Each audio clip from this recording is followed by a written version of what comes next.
అమ్మా లత ఒకసారి ఇలా రామ్మా. డాడీ. ఇంకో వారం రోజుల్లో పెళ్లి చేసుకుని వెళ్ళిపోతున్నావు కదమ్మా, చాలా బెంగగా ఉందమ్మా. ఎందుకు డాడీ అంత ఆలోచిస్తున్నారు? పోనీ పెళ్లి చేసుకోకుండా ఇక్కడే ఆగిపోమంటావా? అలా అని కాదు నాన్న, నీ లైఫ్ నా గురించి ఆపుకోవడం కరెక్ట్ కాదు కదా. మరి ఇలా ఆలోచిస్తే ఎలా నాన్న? మా ఫ్రెండ్స్ తోటి బయటికి వెళ్ళేసి వస్తాను, ఒక్క 2 hours లో వచ్చేస్తాను. సరే అమ్మా. టాబ్లెట్ వేసుకున్నావు డాడీ? అయ్యో మర్చిపోయానమ్మా. ఏం డాడీ మీరు ఇలా మర్చిపోతే ఎలా? రేపు నేను పెళ్లి అత్తారింటికి వెళ్ళిపోయాక మిమ్మల్ని మీరే కదా చూసుకోవాల్సింది. ఏం మాట్లాడుతున్నావే? మా ఆయన్ని చూసుకోవడానికి నేను లేనా? నా కూతురు ప్రేమ ముందు నీ ప్రేమ ఎంత పద్మా? కరెక్ట్ గా చెప్పావు డాడీ.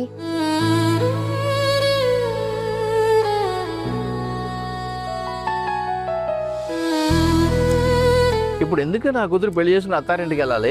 అల్లుడే మన ఇంటికి వస్తే సరిపోతుంది కదా. నన్ను పెళ్లి చేసుకున్నప్పుడు మీరేమైనా బట్టలు సర్దుకొని మా ఇంటికి వచ్చారా? అయినా ఇప్పుడు వెళ్తుందో నా కూతురే. అప్పుడు కూడా మీ ఇంటికి వచ్చింది ఓ తండ్రి కూతురేనండి, అది మర్చిపోకండి.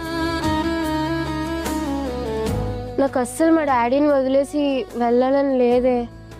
అసలు నేను ఎందుకే పెళ్లి చేసుకుని వేరే వాళ్ళ ఇంటికి వెళ్ళిపోవాలి మా ఇల్లు వదిలేసి?